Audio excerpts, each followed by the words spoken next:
Hi, this is Sheikh. This session is based on a small prototype I did to consume Azure Table as an input data source for Hadoop job. The agenda for this session is first the objective of the POC, and we are going to see a quick view on MapReduce principle and various data sources available for Hadoop jobs. Then what has been done in this POC? We are going to discuss about that and quick demo. Finally, what can be done and what can be improved from this POC.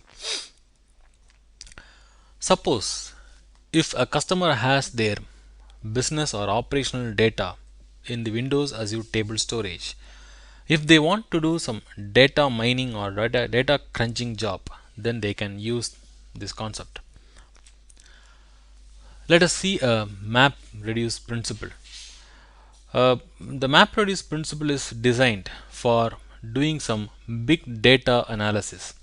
So for that it has two phases. One is map phase and another one is reduce phase. The input record for map phase is K1 V1 as a key value pair. So based on that, the map phase just doing a data massaging and a transformation, and it produces collection of K2 V2. For reduce phase, it expects aggregated value V2 for key K2. So based on that, it does the final job, actual job, then produces collection of K3 V3, which is our actual solution. So to explain in detail with an example, let's take I have a two document. Within that there are some sentences there. What I'm going to do is I am going to count the number of words in these two documents.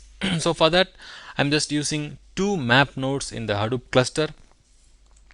So the K1 V1 is K1 is the document name and V1 is the actual sentence in the documents.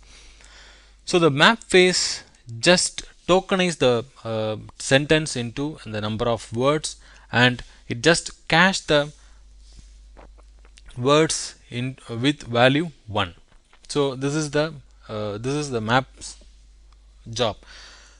So before entering into the reduce phase, the K2 should have aggregated values of V2. So it is something similar to this. So the outcome of reduce phase is the actual result. So this is how the MapReduce principle is working. The Hadoop jobs are all highly based on this principle. So you have your data. So on that, okay, the Hadoop job needs to do some business analysis. So these are all called as data sources. HDFS is the native data source for Hadoop.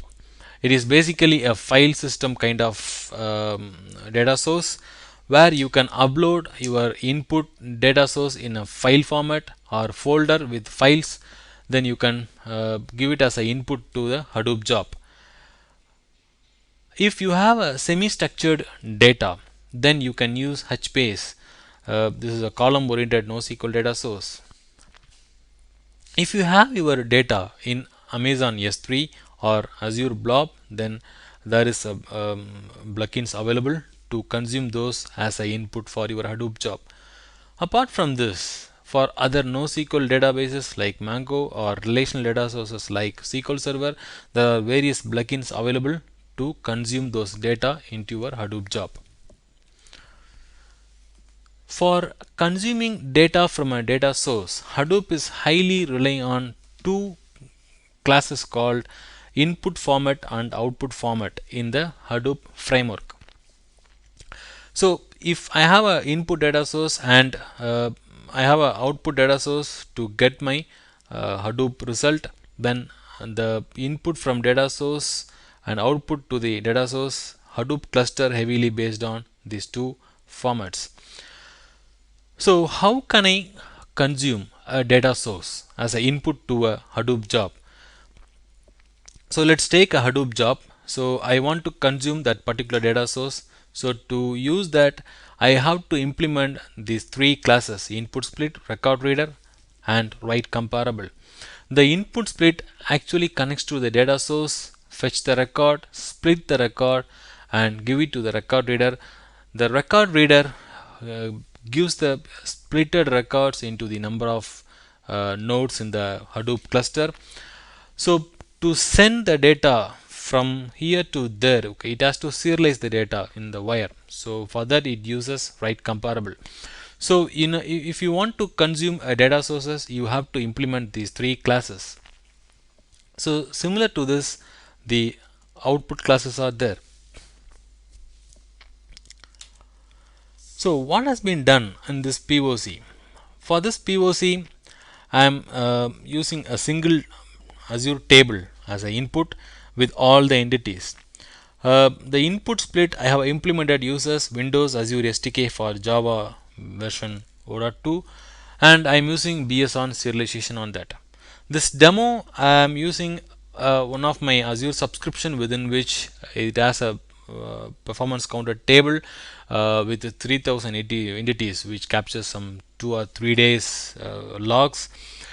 The objective of this POC is to finding top 10 CPU consumption on my every deployments of an Azure application. Let us see.